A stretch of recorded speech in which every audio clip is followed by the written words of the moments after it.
Très bien, tout le monde, soyez attentifs, soyez attentifs. C'est jeudi, plus qu'un jour avant le Shabbat. Heureusement, avec gratitude, bonjour Blake. Alors regardez, Erika fait le buzz aujourd'hui sur X. Il y a beaucoup de réactions négatives en ce moment, parce qu'elle a donné une explication sur les raisons pour lesquelles il est parfaitement acceptable pour elle de diriger ce prétendu empire d'1 milliard de dollars tout en étant mère et en s'occupant de ses enfants. Et nous devrions écouter cela ensemble parce que c'est exaspérant. Je suis exaspérée parce qu'elle a dit « Je vais être honnête ». Aussi, nous avons pour vous un enregistrement audio exclusif d'un autre appel d'entreprise de Turning Point USA et cela pourrait nous donner une indication sur la façon dont elle parvient à tout gérer. Et nous allons également apprendre qu'ils viennent d'ouvrir un autre bureau à Las Vegas, ce qui est tout à fait approprié car, comme je vous l'ai dit, Vegas est en pleine effervescence. Washington, D.C. Bienvenue dans Bride of Charlie. Nous n'avons rien à cacher.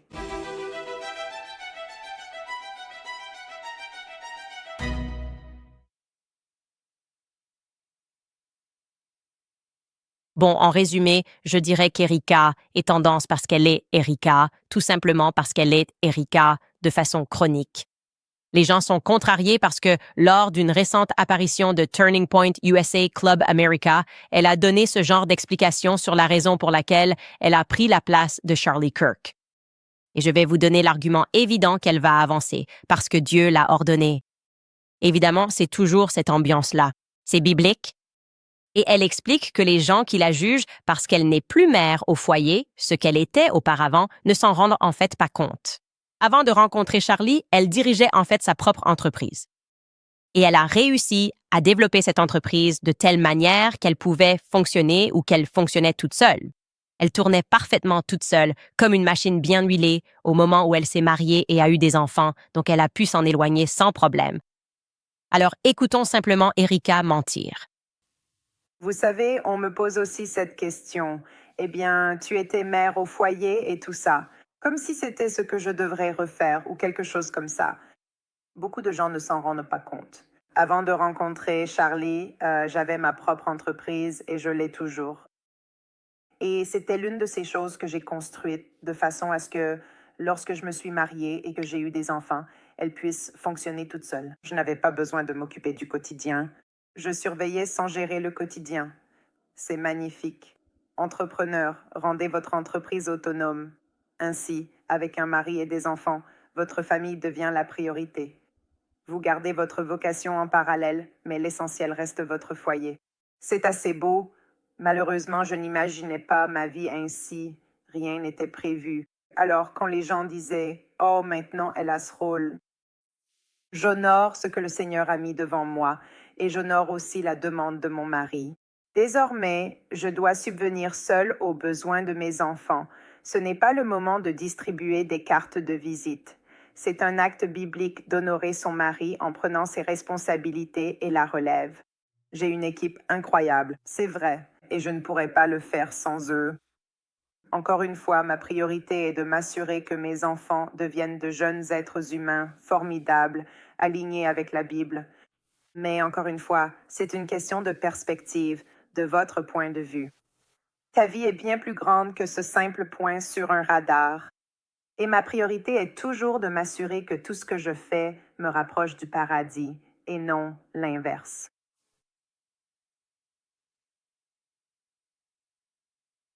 Ça commence à m'agacer.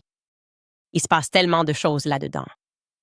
Il y a tellement de mots, on dirait la biographie de Laurie Français. Rien de tout cela n'a de sens. Rien de tout cela ne peut être vrai de façon plausible. Pour être clair, Erika raconte vraiment n'importe quoi. Je veux dire, à ce stade, elle est complètement toxique. C'est une réponse absurde pour tellement de raisons. Alors commençons par le point numéro 1. Elle ment. D'accord, elle prétend avoir dirigé une entreprise avant de rencontrer Charlie. C'est ça son argument. Je dirigeais cette entreprise et, au moment où j'ai épousé Charlie en 2021, cette entreprise était viable.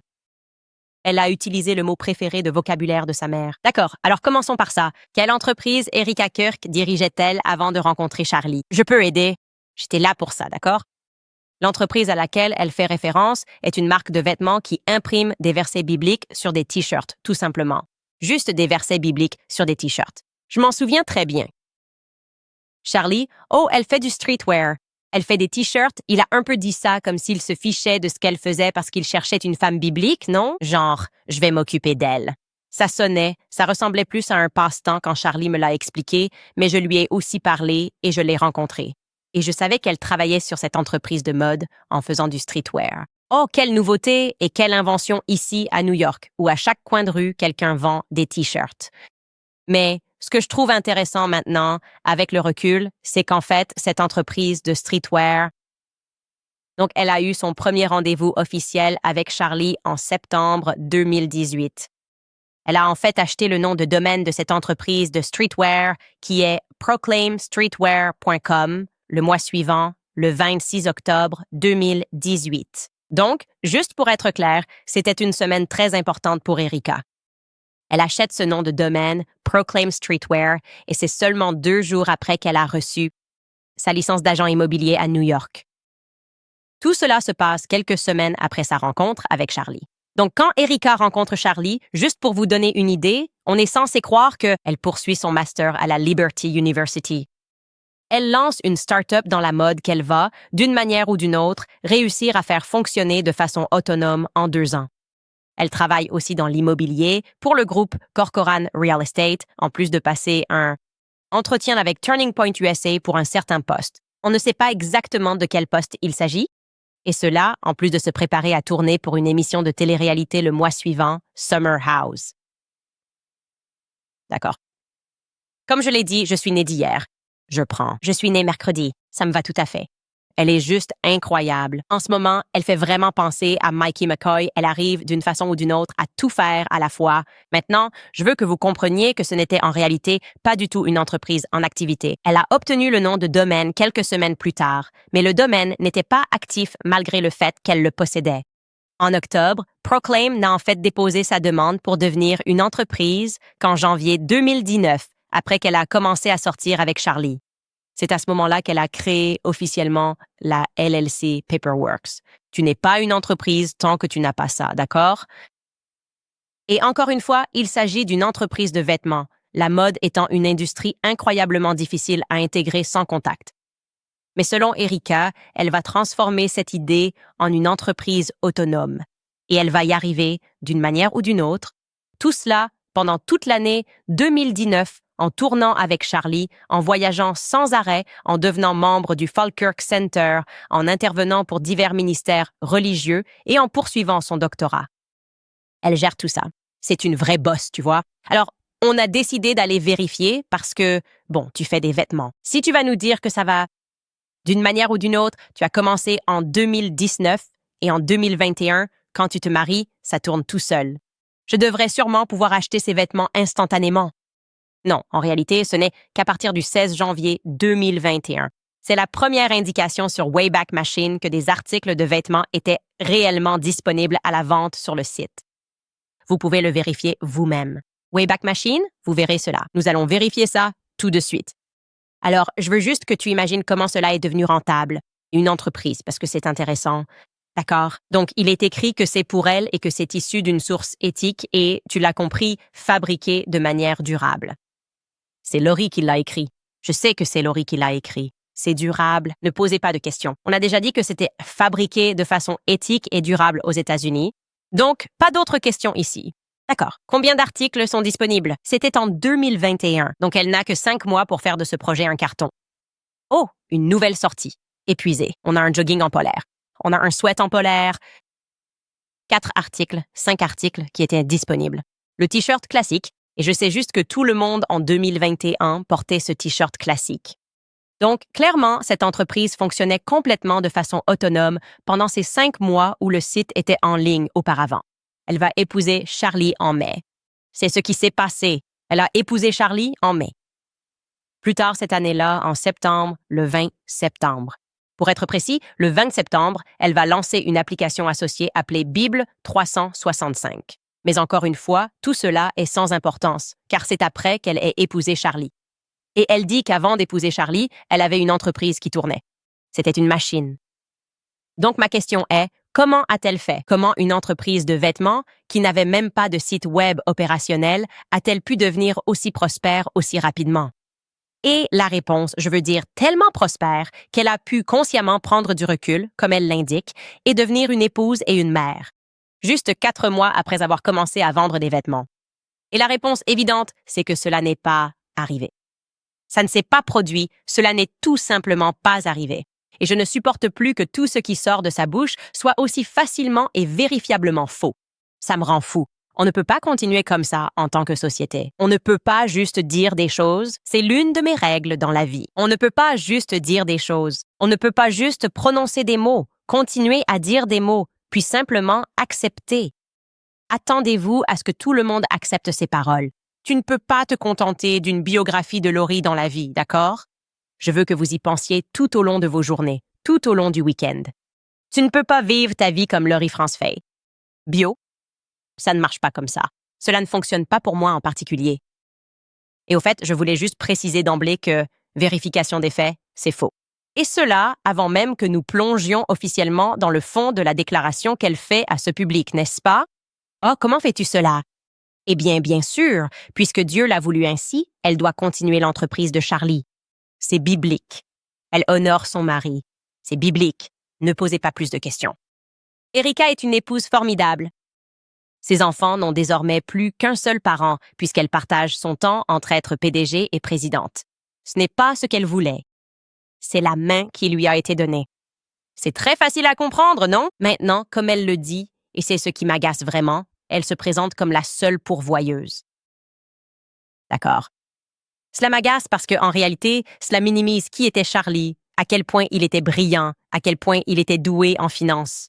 C'est comme si elle essayait de se faire passer pour une mère célibataire. Et travailler de 9 à 5, travailler dans un restaurant, essayer de joindre les deux bouts pour ses enfants. Et le père n'est plus là. Non, elle n'insinue en aucun cas ici, ni ne précise que Charlie avait une police d'assurance vie à la maison comme au travail, dont elle aurait énormément bénéficié. En fait, certaines personnes ont fait des recherches et je crois que rien que la police d'assurance vie que Turning Point avait pour Charlie. En cas de décès, Erika devait recevoir 10 millions de dollars grâce à la police d'assurance de son travail. Donc, c'est une insulte envers Charlie car cela sous-entend qu'il n'avait rien, qu'il n'avait absolument pas mis ses affaires en ordre. Il a juste eu des enfants et s'est dit, bon, si jamais il m'arrive quelque chose, j'espère que ma femme pourra prendre ma place. Non, Charlie a toujours eu ses finances en ordre. Des investissements, qu'il s'agisse d'investir dans l'immobilier, il avait des trusts pour leurs enfants. Une police d'assurance vie aurait été une évidence pour lui. Et comme je l'ai dit, elle en a profité à hauteur de plusieurs millions. Elle veut aussi que nous oublions cela. En mettant Charlie de côté, faisons comme si Charlie avait été financièrement irresponsable et qu'il avait quand même réussi à gérer cette énorme entreprise, mais qu'il n'avait, d'une manière ou d'une autre, jamais pensé à ses enfants ou à son héritage. Elle veut ensuite que nous oublions que des millions ont été récoltés uniquement pour elle et les enfants par des inconnus sur Internet. Des gens lançaient simplement des cagnottes GoFundMe, 1 million de dollars par-ci, 1 million de dollars par-là.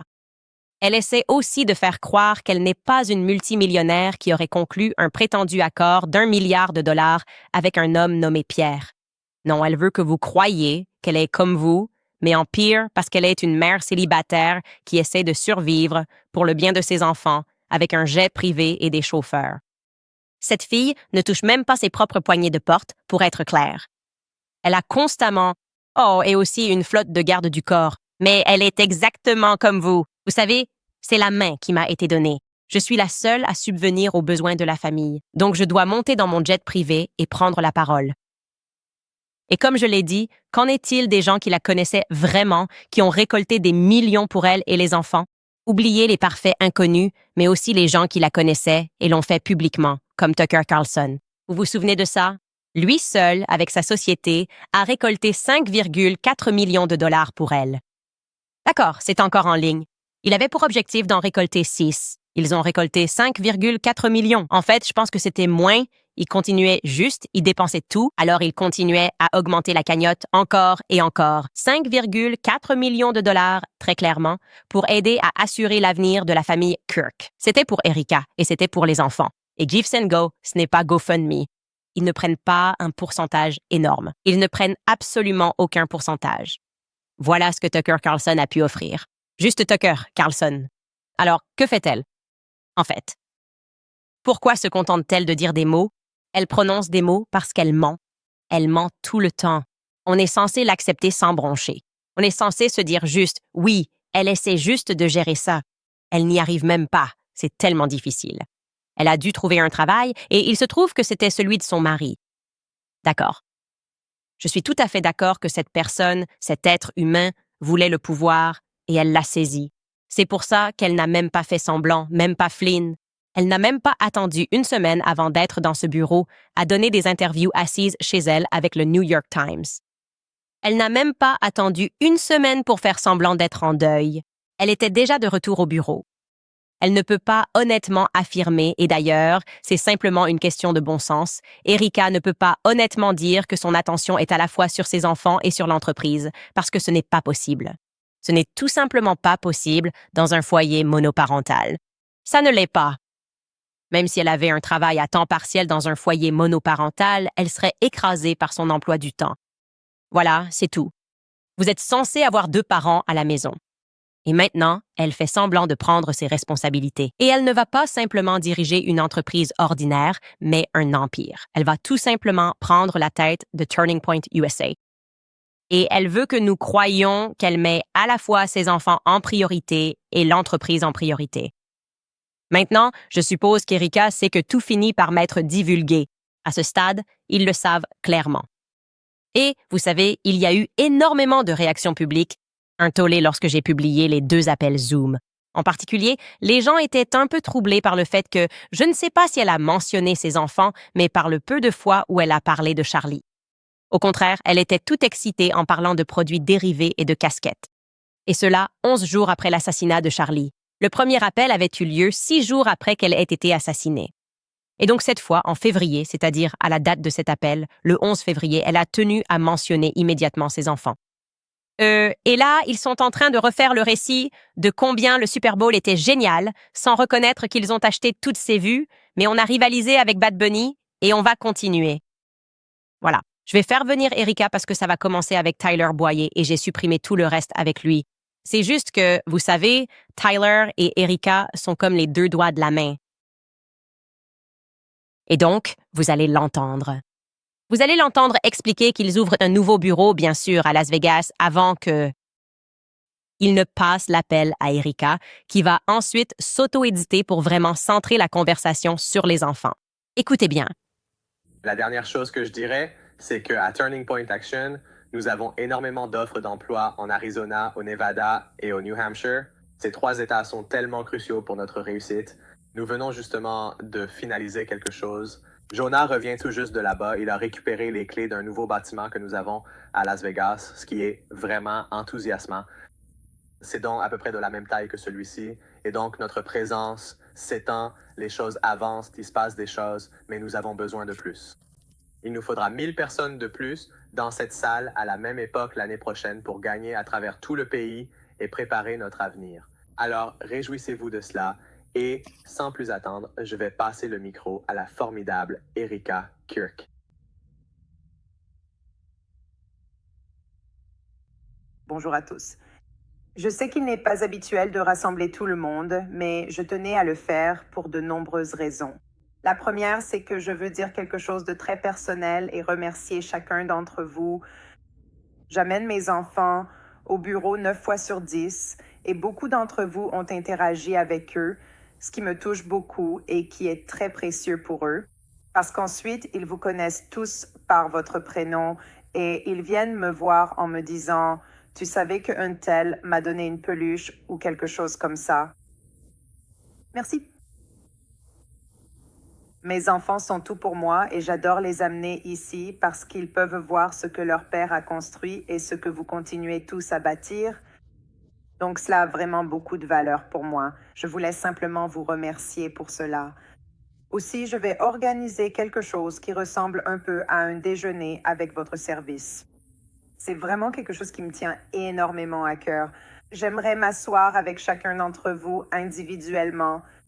Je veux connaître votre nom, votre visage, pouvoir prier pour vous et vraiment apprendre à vous connaître. Et donc, puisque je ne peux pas encore le faire individuellement, car cela prendrait beaucoup de temps, Je vais regrouper cela par département afin que nous puissions faire des rencontres très petites et intimes, peut-être 3 personnes. Prendre le temps de déjeuner avec vous pour entendre ce que vous avez sur le cœur et écouter vos histoires à propos de Charlie.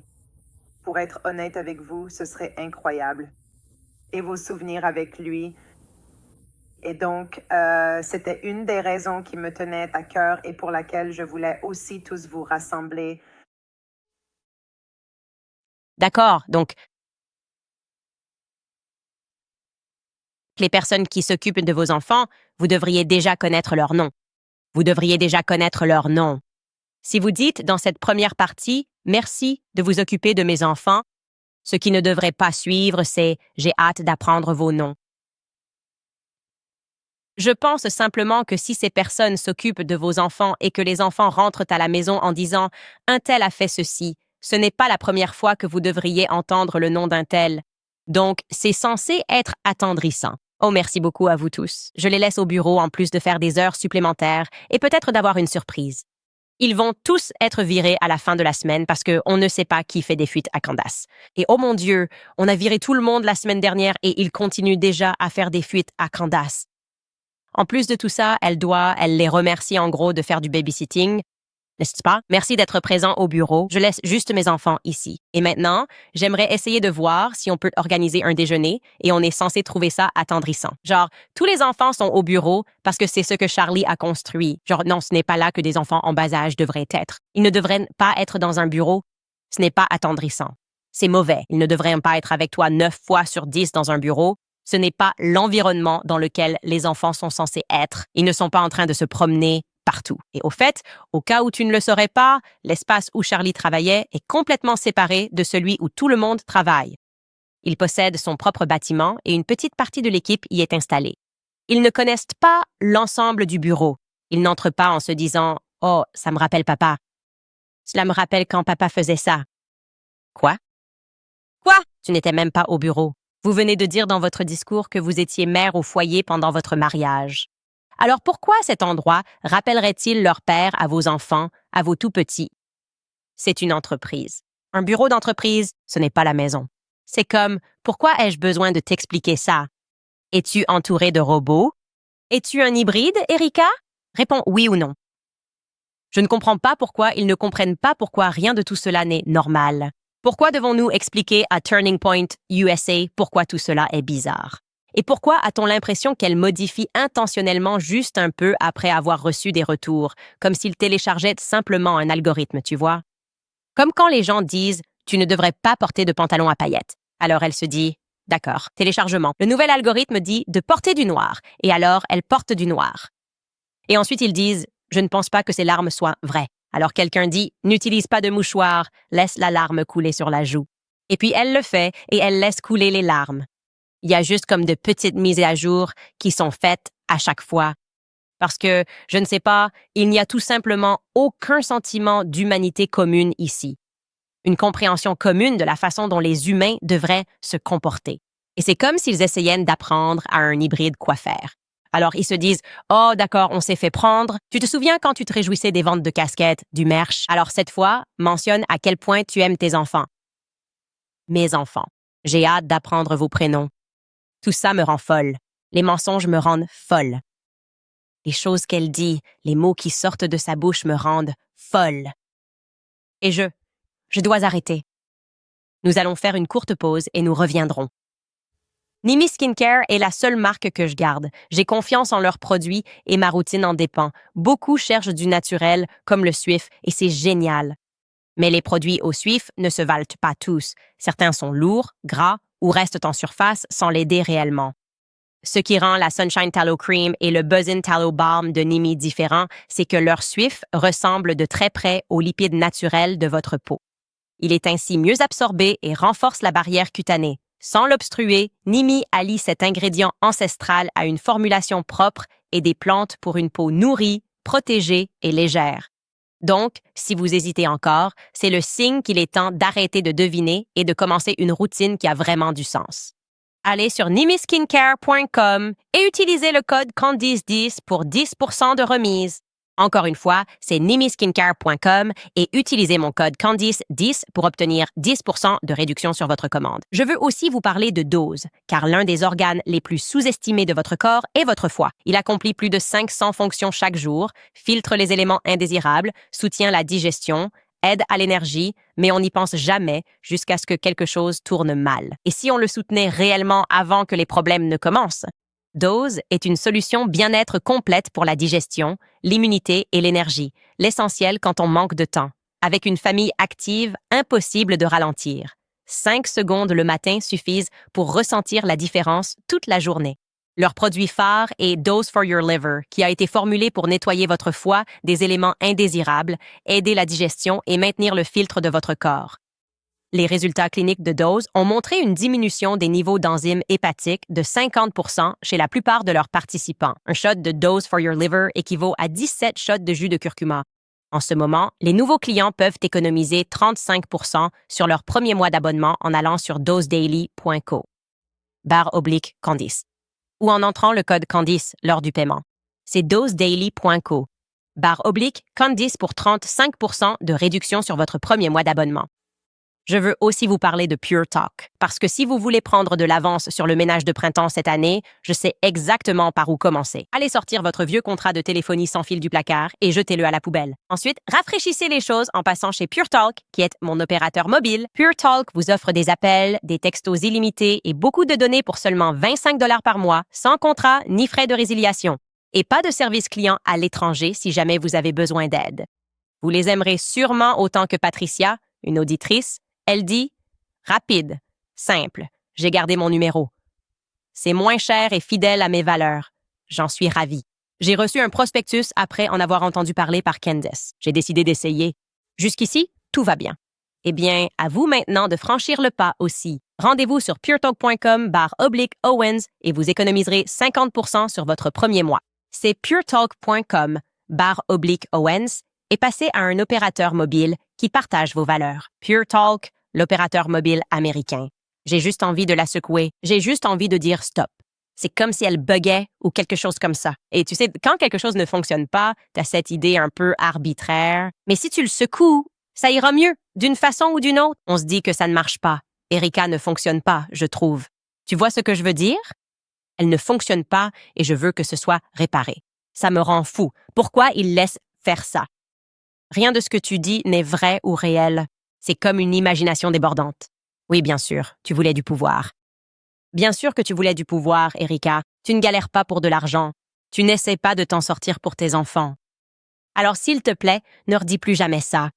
S'il te plaît, honore l'héritage de Charlie en arrêtant. En arrêtant ce spectacle, en faisant semblant que, genre, tu dois absolument le faire, parce qu'il était juste désordonné et ne savait pas gérer les finances. Bref, quelques petites mises à jour rapides. Nous avions mentionné qu'après le voyage de Tyler Boyer en Roumanie en 2010, il a ensuite été, comme par magie, élu au Conseil des régents en tant que représentant étudiant à l'Arizona State University. Et puis, juste après qu'Erika s'inscrive à l'université, et en fait, c'est encore plus étrange la façon dont il a obtenu ce poste. Quelqu'un nous a envoyé un email pour dire que non, il n'a pas suivi la voie habituelle. La gouverneure de l'Arizona, à l'époque, Jan Brewer, a anormalement choisi Tyler pour ce poste. Ce n'est pas le processus habituel. D'habitude, il y a des votes, mais là, ils ont juste dit « OK, toi ». Et voici un article, une relique, qui nous montre que c'est vrai. Il est écrit « La gouverneure nomme le nouveau régent étudiant ». Et dans l'article, il est précisé que c'est bien ce qui s'est passé. L'étudiant de l'Arizona State University, Tyler, a été nommé le nouveau régent étudiant au sein du Conseil des régents de l'Arizona par la gouverneure Jan Brewer le mois dernier. Un nouveau régent étudiant est sélectionné chaque année en alternance entre les 3 universités publiques de l'État. Bien que les régents soient généralement choisis à partir des recommandations faites par un comité de sélection de l'université, Boyer a postulé directement auprès du bureau de la gouverneure. D'accord, donc c'était typique. Et comme je l'ai dit, il se passe beaucoup de choses à l'Arizona State University cette année. Dans le même ordre d'idées, nous avions reçu quelques courriels suggérant cela. L'affirmation d'Erika selon laquelle elle aurait obtenu un double Bachelor of Science en relations internationales à l'Arizona State University, ce qui est mentionné sur son profil LinkedIn. Voilà, Bachelor of Science, Sciences politiques et relations internationales, et ailleurs dans d'autres biographies. Ils ont dit, Candice, non seulement ce n'est pas vrai, mais ce n'est même pas possible. Ils ont affirmé que le Bachelor of Science en relations internationales n'était pas encore disponible en 2012 à l'Arizona State University. Nous sommes donc retournés en arrière et avons décidé de fouiller dans les catalogues archivés. Et effectivement, d'après ce que nous pouvons voir, ce n'est pas le cas. Il n'était pas disponible en 2012. Vous pouvez passer un bachelor en relations internationales aujourd'hui. Mais quand Erika a été diplômée, c'était impossible. Nous avons cherché relations internationales. C'est un sujet, disent-ils, que vous aborderez. Si vous choisissez de vous spécialiser en sciences politiques, les sciences politiques étaient bien disponibles. Il existe d'autres filières où il est indiqué que vous étudierez les relations internationales, ce qui est logique. Vous pouvez également obtenir un certificat en études internationales, mais ce n'était pas disponible comme spécialisation. Et c'est l'une des choses qui fait la renommée d'Erika. Elle avait une double spécialisation. Obtenir un doctorat, diriger une entreprise, gérer aussi une association caritative, faire tout cela et en plus participer à une émission de télé-réalité. C'est comme si elle avait le toucher de Midas. La personne que j'écoute depuis quelques mois, que nous avons tous entendu plus que jamais auparavant, n'est objectivement pas un génie. Donc je ne sais pas trop ce que ça veut dire. Il pourrait y avoir une raison à cela. Il aurait pu y avoir une exception étrange juste pour Erika. Je suis sûre qu'il y en avait une. Mais je trouve très étrange que tout cela se produise en même temps. Maintenant, nous discutons évidemment de la relation entre Erika et Tyler, tous deux à l'Arizona State University, tous deux ayant été impliqués en Roumanie, également durant les années mêmes de Jeffrey Epstein, d'ailleurs, qui, comme Tyler, était particulièrement impliqué avec des agences de mannequins en Roumanie. Il est également important de noter que l'université, l'Arizona State University, était l'université numéro 1 mentionnée dans les emails de Jeffrey Epstein. Environ 3500 fois, ce qui écrase la comparaison avec les autres universités. Je veux dire, les autres universités faisaient pâle figure à côté de l'Arizona State University en termes de mention. C'était environ 3500 pour l'Arizona State University, puis la deuxième place. C'était une université qui n'était mentionnée que 100 fois. Il avait déjà été découvert, même avant la fuite des emails, que Jeffrey Epstein avait donné de l'argent à l'Arizona State University, 250 000 $ de son propre argent, plus de 2 millions de dollars par l'intermédiaire de divers associés. Il a commencé à faire des dons à l'Arizona State University. Écoutez-moi. Jeffrey Epstein a commencé à donner à l'Arizona State University en décembre. De 2010, juste quelques mois avant que Tyler ne soit élu au Conseil des régents, juste quelques mois après que Tyler soit revenu de Roumanie. Et Jeffrey Epstein fait un don par le biais de ce qu'on appelle le Origins Project, un projet d'exploration spatiale. Vous êtes peut-être nouveau ici, mais je vous parle sans cesse de la NASA et de ce qui s'est passé avec l'opération Paperclip. Et il disait, ces scientifiques vont nous emmener dans l'espace. Et moi, je disais, non, ils ne l'étaient pas. C'était juste une bande de pervers. Et notre CIA les a transportés depuis des endroits comme Vienne, à travers toute l'Allemagne, et les a amenés ici. Et ensuite, on nous a dit qu'ils étaient en réalité des scientifiques de génie, alors que ce n'était pas le cas. Ils faisaient du mal aux enfants et développaient le programme Monarch, le précurseur de MKUltra. Bref, je l'ai déjà dit tellement de fois, je sais que tu l'as déjà en tête, mais c'est intéressant que, parmi toutes les choses, Jeffrey Epstein finance un projet spatial. Nous ne sommes pas allés sur la Lune. Mettons ça de côté. Il donne là-bas. D'accord. Tyler visite la Roumanie juste avant d'être personnellement choisi par le gouverneur. C'est bon, c'est compris. Avançons un peu, allons même au-delà de l'année de couronnement d'Erika en 2012. Et tu vas voir, Erika commence à poursuivre la célébrité de façon acharnée. Il n'y a personne qui puisse regarder la vie d'Erika et affirmer le contraire, qu'elle n'essayait pas de devenir célèbre. Comme je l'ai dit, je ne connais aucune femme qui n'ait jamais fréquenté un homme. C'était normal. Tous les hommes qu'Erika fréquente ont déjà un certain degré de notoriété et de visibilité dans leur vie, et cela l'attire clairement. Et c'est tout simplement la vie d'Erika. C'est un fait dans la vie d'Erika. Et comme je l'ai dit, elle ment tout le temps. Donc, avant que nous ne replongions dans la chronologie, j'aimerais vous rappeler l'histoire qu'elle raconte à propos de la raison pour laquelle elle voyageait à l'international. Plus précisément en Chine. Je veux que vous écoutiez ce qu'elle dit sur la raison de son voyage en Chine. Écoutez bien. J'ai créé Everyday Heroes Like You pour apporter des fonds et sensibiliser à des organisations de base dans des communautés spécifiques. Ce sont des structures qui accueillent des bénévoles, sont transparentes avec leurs fonds et font réellement ce qu'elles disent faire sur le terrain, au lieu d'avoir simplement 70% des fonds qui vont à l'administration et seulement 30% à la cause.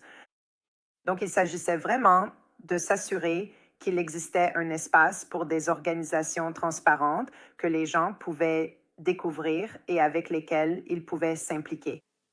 Mais à partir de là, c'est un peu devenu quelque chose de plus global.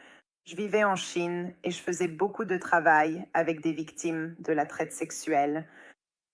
Puis j'ai commencé à intégrer cela en travaillant avec le corps des Marines et l'armée, et j'ai ensuite pu collaborer avec un orphelinat en Roumanie. D'accord, donc il n'y a aucun doute sur ce qu'elle dit. Et elle le répète encore et encore. Elle a vécu en Chine et elle vivait en Chine pour travailler avec des victimes de la traite sexuelle. C'est l'une des premières questions que j'ai posées à Erika. Où, quoi, avec qui travaillais-tu en Chine? Et grâce à un extrait vidéo que nous allons vous montrer plus tard. Dans sa vidéo d'audition pour The Amazing Race, elle précise en fait qu'elle était à Chongqing. Je pense que je le prononce correctement. C'est peut-être Chongqing. En fait, cela m'a aidé à comprendre pourquoi elle était vraiment en Chine, à aider des victimes de la traite sexuelle. Non, la vérité, c'est qu'Erika suivait simplement son petit ami. Je considère un peu cette période comme son année de groupie. Son petit ami de l'époque, c'est Josh Harrelson. Josh Harrelson joue pour le Miami Heat. D'accord, donc tu as un joueur de basketball qui était à son apogée et il sort avec la reine de beauté de l'Arizona. Et je voudrais aussi préciser que nous sommes en 2013. Donc, c'est 5 ans avant qu'elle ne rencontre Charlie. Tu sais, plus tard, elle dira qu'elle n'est sortie avec personne, mais non, elle a clairement eu des relations. Erika avait un petit ami, comme je te l'ai dit, chaque année en fait, et on est loin de cette histoire profondément chrétienne qu'elle va raconter. Dans le futur, non seulement elle avait un petit ami, mais elle le suivait partout dans le monde, elle vivait avec lui. Et encore une fois, je ne suis pas là pour juger Erika parce qu'elle vivait avec son petit ami. J'ai déjà vécu avec mon petit ami par le passé. Mais je ne suis pas là à faire semblant de ne pas l'avoir fait. C'est ça qui est si étrange. C'est juste la quantité de mensonges. Je ne fais pas semblant de n'avoir jamais eu de petits amis avant de rencontrer mon mari. Quel est le but de ces mensonges? C'est ça qui devrait nous frustrer. Quel est le but? Et c'est pour ça qu'on a l'impression d'être dans un christianisme façon chat GPT. Comme si quelqu'un avait encore lancé le programme. L'algorithme. Ah, d'accord. On a besoin que tu sois chrétienne. On a besoin que tu rentres dans le monde de Charlie. OK, disons non, les gars. Non, les gars, pendant 5 ans. Non, jamais. Oh mon Dieu, non. Une chrétienne ne fréquenterait pas de garçons, ni ne cohabiterait. Disons, tu sais, ta mère t'a appris le christianisme. Ma mère m'a appris le christianisme. Non, ta mère a aussi laissé tes petits amis vivre à la maison et faire des soirées pyjama. C'est carrément l'opposé de venir d'une famille profondément chrétienne et pratiquante. Laisser le petit ami dormir à la maison avec sa fille, c'est impensable. Jamais de la vie, je ne permettrai à ma fille de faire dormir son petit ami chez elle. C'est dingue. En tout cas, non. Ma fille a 3 ans, mais je devais absolument le dire pour l'avenir, car j'en prends un aujourd'hui.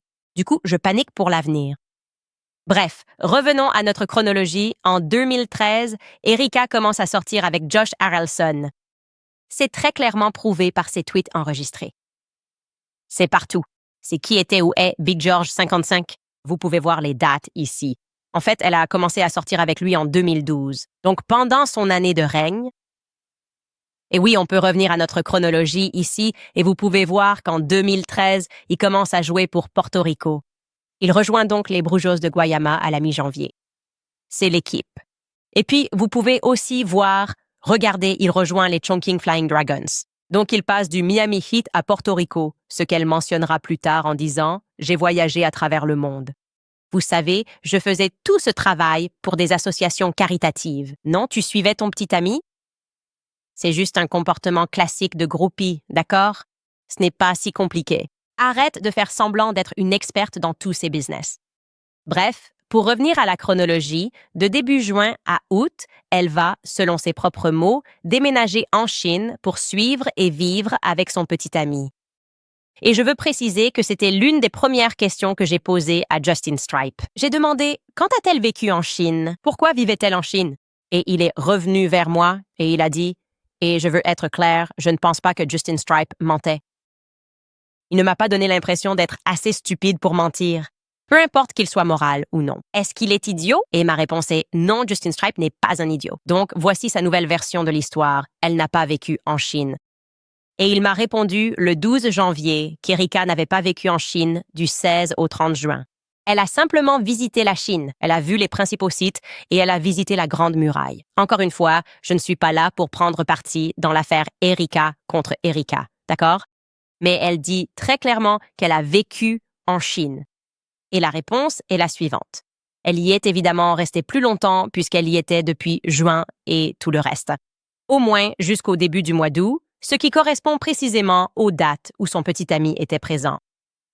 Pourquoi ces mensonges? Pourquoi ces mensonges? Pour qui? De toute façon, elle fera aussi, et nous n'allons pas vous le montrer car je pense que c'est déjà trop vu, elle publiera une vidéo d'elle faisant la promotion des anges roumains. Et dans cette vidéo, elle remercie tout particulièrement le colonel Otto Bücher. Encore une fois, il va être accusé de diriger un bordel roumain avec des enfants sur la base. Et donc, encore une fois, c'est tout son entourage, j'imagine. Et elle a toutes ses connexions, je suppose. Et nous n'avons aucune idée de ce que fait sa mère avec Acetec, je suppose, ni pourquoi elle reçoit tout cet argent. Aussi, j'ai simplement ajouté quelques faits que je pense qu'il est bon que les gens connaissent. Cette année, le gouvernement roumain crée l'Office national des jeux de hasard en avril. Et nous savons que la Black Sea Rotational Force va être déployée à nouveau pour 6 mois. Ce sera la BSRF 13. Il la nomme en quelque sorte d'après l'année en cours. De février à août, en tant que force spéciale de mission aérienne et terrestre des Marines. D'accord. J'appelle 2014 l'année du « fake it till you make it ». Fais semblant jusqu'à ce que tu y arrives. D'accord. Donc, nous allons apprendre qu'Erika vit à Venice, en Californie, et en réalité, il n'y a aucune raison pour qu'elle fasse cela, à moins que l'on observe ses actions. Et il est très clair qu'elle essaie de percer à Hollywood. Il y a maintenant un extrait où elle est assise avec sa meilleure amie Tracy Martin dans une émission de talk show. Quelque chose que j'ai noté et qui est intéressant, c'est qu'une femme nommée Diane Burnett aime la publication. Et il s'agit en fait de la femme de Mark Burnett, d'accord? Mark Burnett étant la personne qui a créé Survivor, la personne qui va créer l'émission de télé-réalité à laquelle Erika participe, la personne qui dirige aussi l'émission de Donald Trump, l'émission sur laquelle il était, The Apprentice. Il est le créateur de nombreuses émissions de télé-réalité. Il y a donc là un signe que, là encore, tous ces chemins vont se croiser.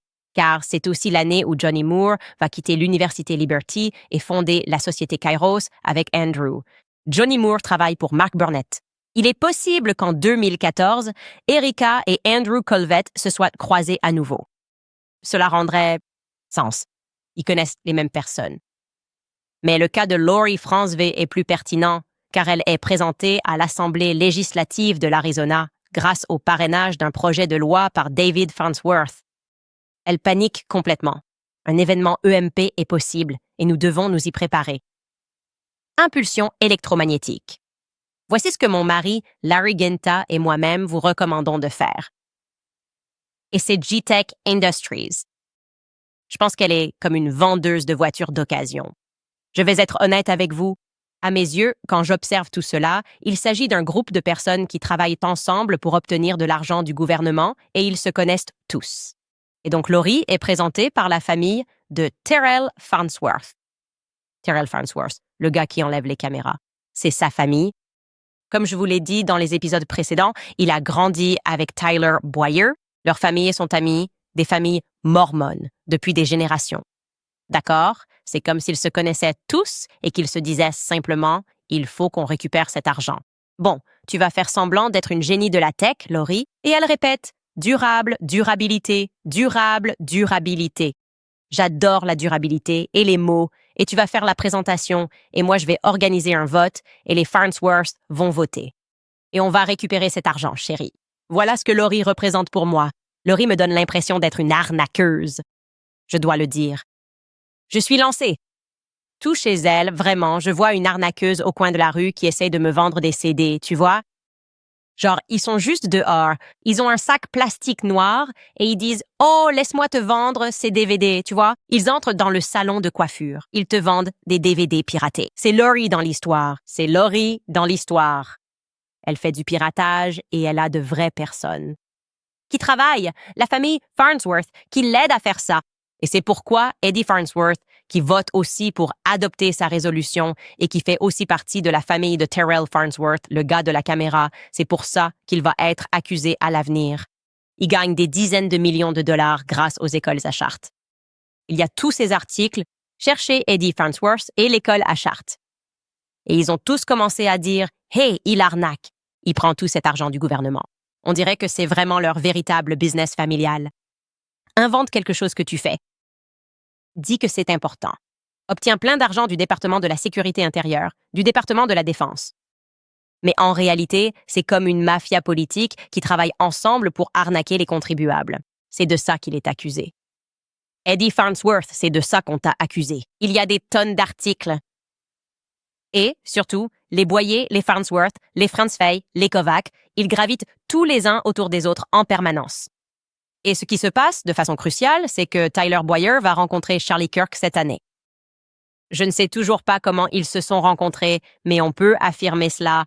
À cette époque, Tyler est le président du comité républicain du comté de Maricopa et Eddie Farnsworth fait partie de ce comité, tout comme David Farnsworth. Voici donc Eddie Farnsworth sur ce comité. Et oui, ils ont encore le clan Farnsworth. Ils ont grandi ensemble. Ils viennent tous de Chandler, en Arizona, et sont allés dans les mêmes lycées. Ta mère, mon père, ça fait vraiment mafia mormone, d'accord? Et renseignez-vous sur la famille Farnsworth. C'est une famille très influente dans le monde mormon. Des racines jusqu'au Mexique. Ils existent depuis le premier jour de l'Église mormone LDS. Je sais que certains disent que c'est maintenant le mormonisme. Veuillez m'excuser de ne pas avoir révisé ce sujet.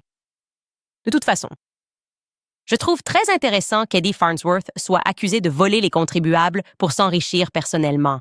Et nous savons que la famille d'Erika est impliquée dans le domaine des écoles à Chartres.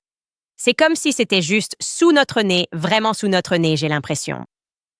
En mars, nous savons qu'Erika va commencer à fréquenter quelqu'un d'autre. Et son nom est J.T. Massey.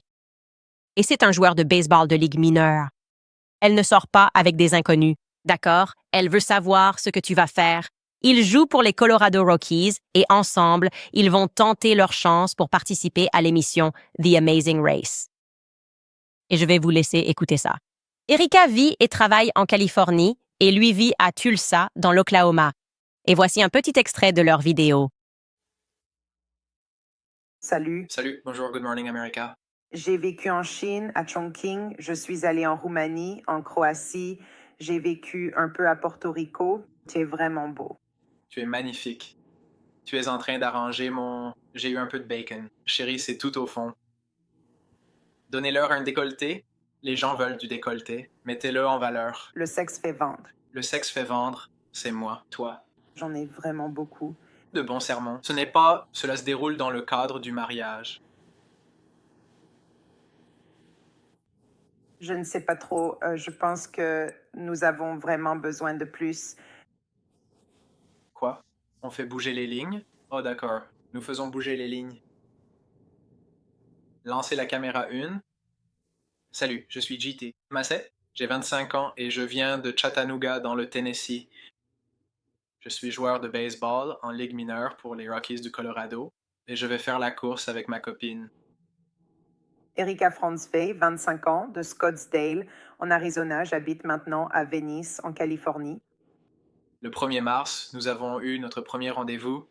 Eh bien, je me suis trompée parce que je pensais que c'était la veille. Alors je l'ai appelé et je lui ai dit « Salut, je vais avoir du retard pour notre rendez-vous. » Et il m'a répondu « En fait, c'est demain. » Ouais, je suis assis à dîner avec mon père en Arizona et je me demande, est-ce que c'est moi qui me suis trompé de date ou quoi? Je me lève de table pour l'appeler et en fait, c'est elle qui s'était trompée de jour. Je l'ai faite. Nous sommes allés chez Maggiano. Oui, ça a marché. C'était bien.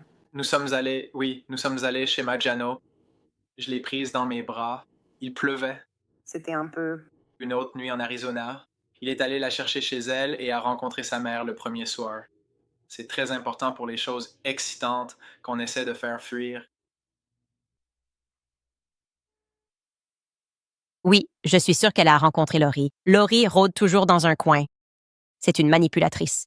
J'ai dit, Laurie est une manipulatrice. Et je veux être claire, rien ne me dérange objectivement à ce sujet. Genre, oui, je remarque que tout le monde est un peu célèbre, mais rien ne me dérange objectivement dans le fait qu'elle plaisante avec son petit ami, que c'est mignon, qu'ils traînent ensemble, qu'ils fassent ce qu'ils veulent. Tout cela est en fait normal pour une fille de 25 ans, une jeune femme. Ce n'est pas ce qu'elle fait, et ce qu'elle nous dit qu'elle a fait dans le futur. C'est ça qui pose problème. Je veux que ce soit bien clair, encore et encore. Il n'y a rien qui me dérange dans le fait qu'ils se parlent, qu'ils plaisantent, qu'ils essaient d'être drôles. C'est la façon dont elle va faire comme si rien de tout cela n'était jamais arrivé quand elle appuiera sur le bouton chrétien quand elle rencontrera Charlie. C'est ça qui me dérange dans tout ça. Et personne, enfin, est-ce que quelqu'un, elle l'aimait vraiment, ce gars, au fait? Il y a même des preuves qu'ils étaient fiancés. Et donc, toute son attitude est tellement différente de la personne qu'elle devient avec Charlie, et on est censé croire que c'est authentique. C'est comme si on pouvait devenir une femme pieuse tout en gardant une personnalité, tout en restant la personne qu'on voit là.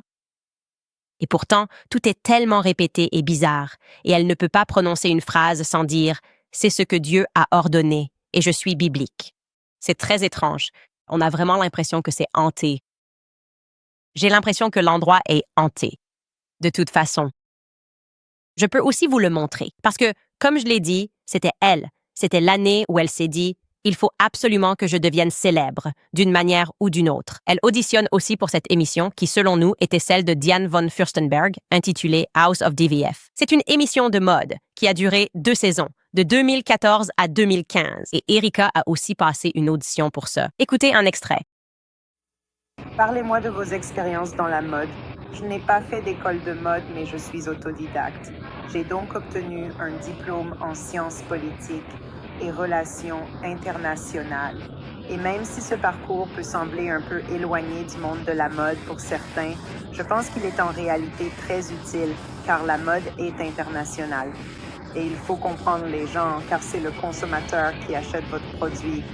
Et si vous êtes capable de créer une ligne ou une marque qui incarne des aspects internationaux, que ce soit l'art, l'architecture, n'importe quoi, c'est différent. Ce sont les tissus, l'atmosphère de la marque et de la collection qui attirent les gens.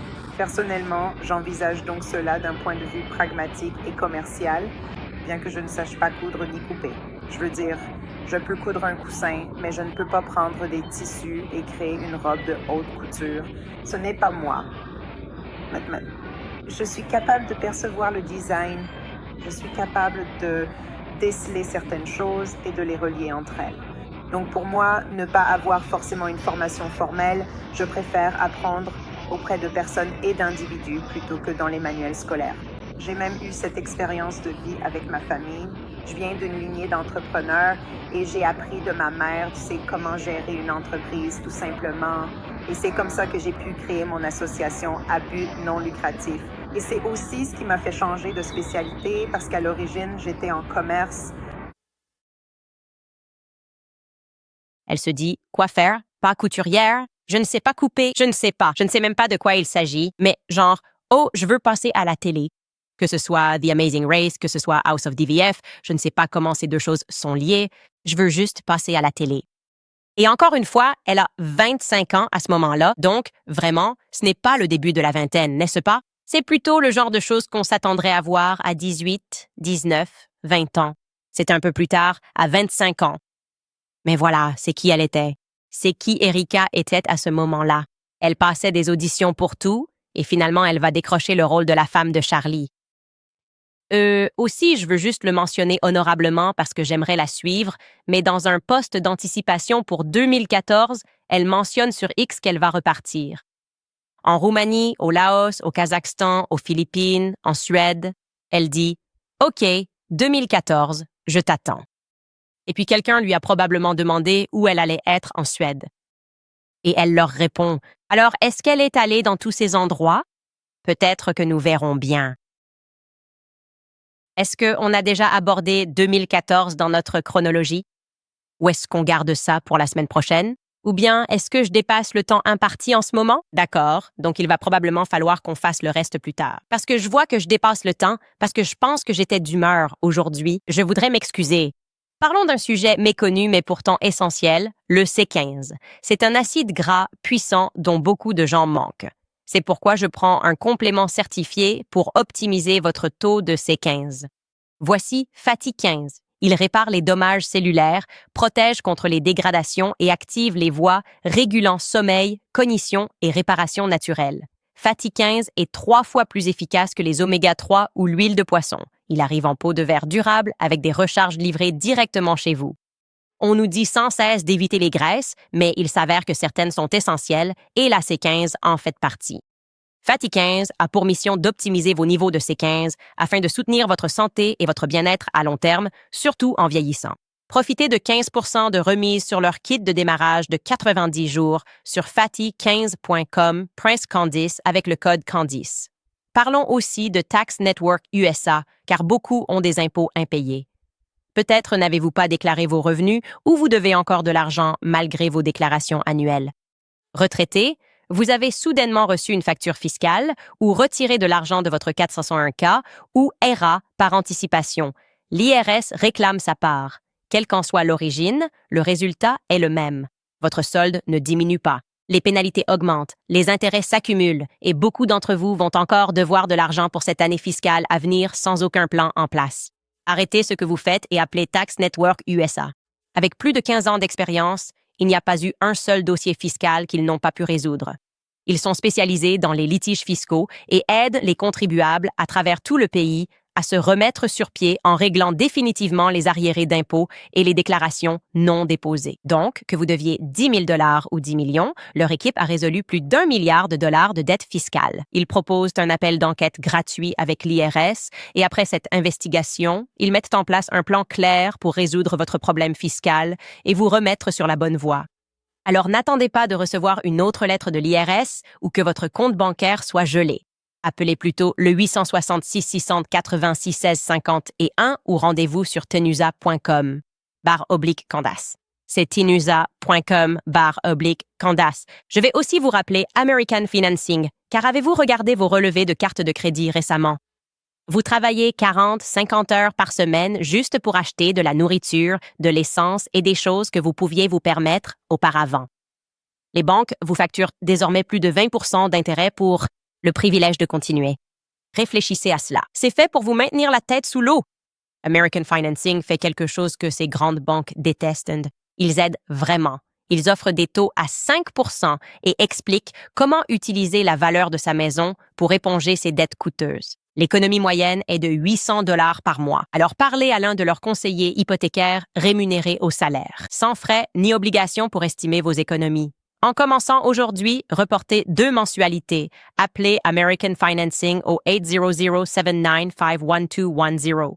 Encore une fois, c'est le 807 95 12 10 ou visitez americanfinancing.net/Owens, americanfinancing.net/Owens.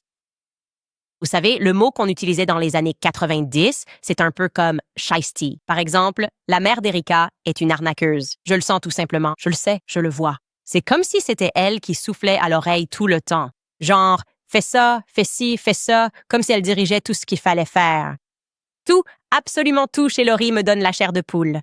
Et je ne vais jamais regretter ce fait.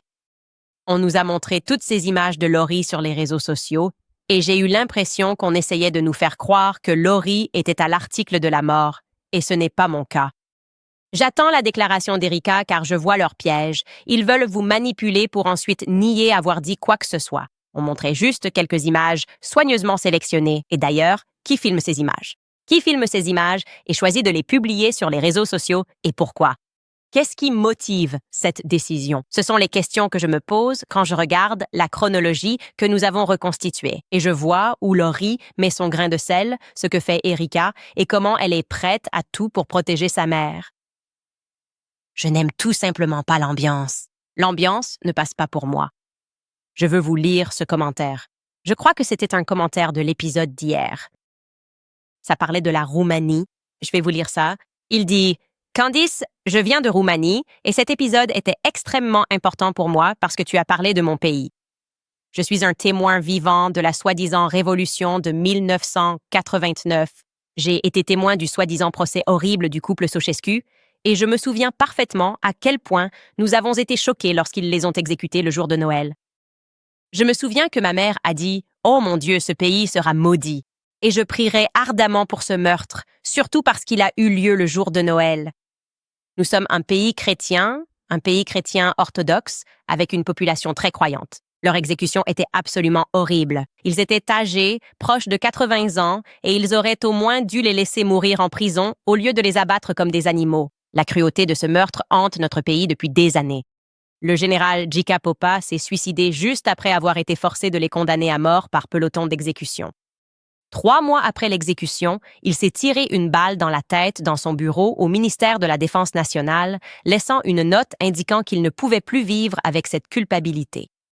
Ici, dans mon pays, nous savons tous maintenant que ce n'était pas notre révolution. Elle a en réalité été orchestrée de l'extérieur par ces Illuminati mondialistes qui ont poussé Soros à entrer en Roumanie juste à la fin de la révolution. Ils ont imposé toutes ces horreurs, la traite des enfants, la traite sexuelle, les horreurs d'Epstein, etc. Depuis, nous sommes maudits avec des dirigeants corrompus et traîtres.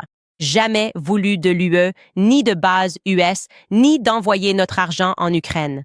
En 2024, 35 ans après la Révolution, on a enfin pu choisir un leader souverain, Kalin Drozdetsky.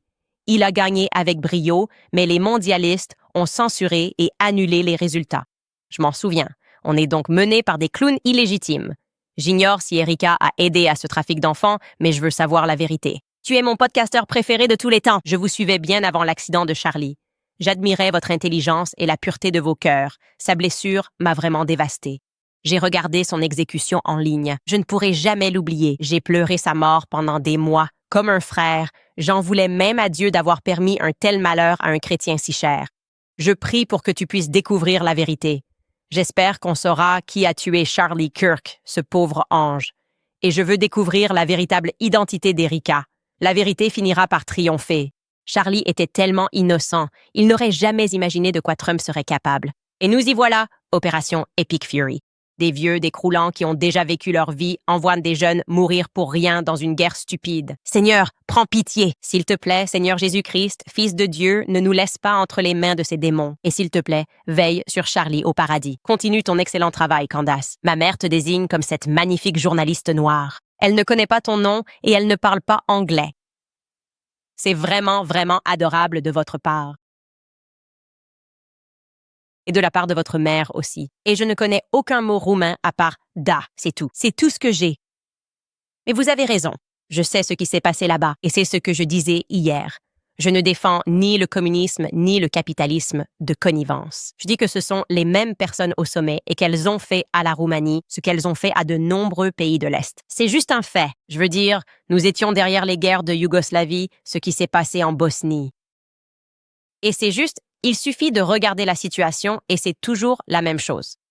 Nous envoyons des manifestants là-bas. Honnêtement, ce sont probablement certains de la CIA.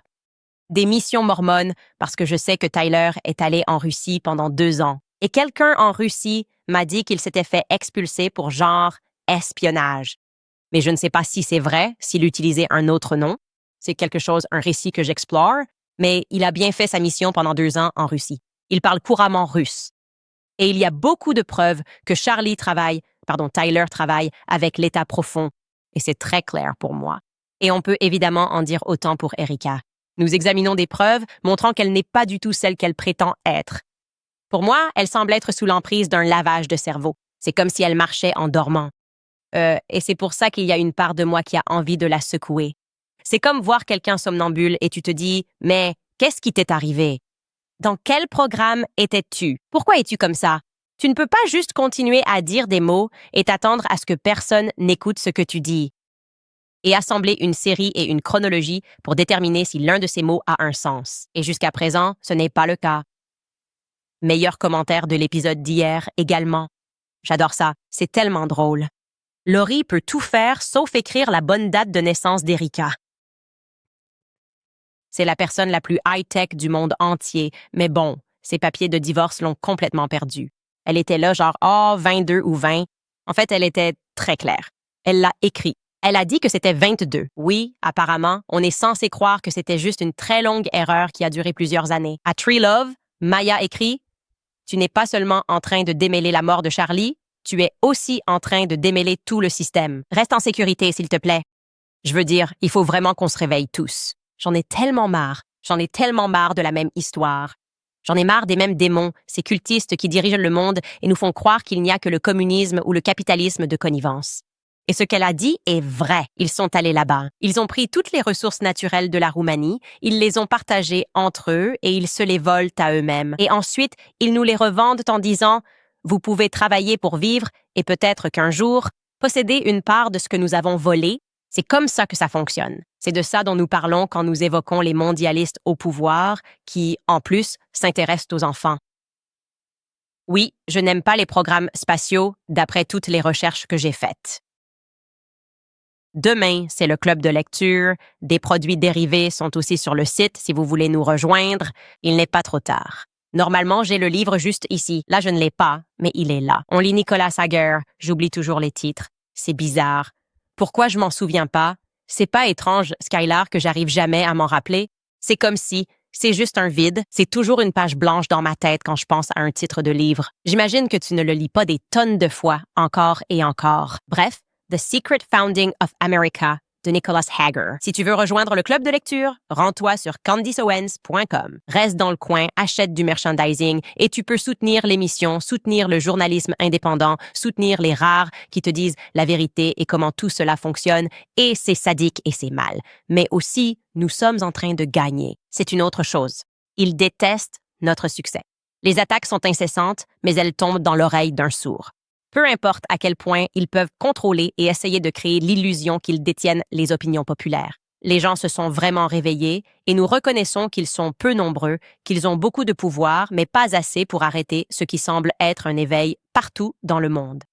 Et donc je suis fière si je peux. Jouer ne serait-ce qu'un petit rôle là-dedans. Et aux personnes que j'admire, comme Tucker Carlson, qui vraiment est en train de se surpasser en ce moment. S'il vous plaît, gardez-le dans vos prières. D'accord, encore quelques commentaires avant que nous quittions l'antenne. Amy aime la musique, écrit Candice. Je sais que tu fais cela par amour pour un ami et un frère. Je suis désolée pour le contre-coup. J'aimerais que les gens se taisent et écoutent ce que tu dis. Je suis aussi désolée pour la perte d'un véritable ami. Penses-tu aussi qu'Erika Kirk a été conditionnée depuis la naissance? Et est-il vrai que la sœur de Charlie, Mary, a dit que la lettre de la Saint-Valentin n'était pas écrite de la main de Charlie?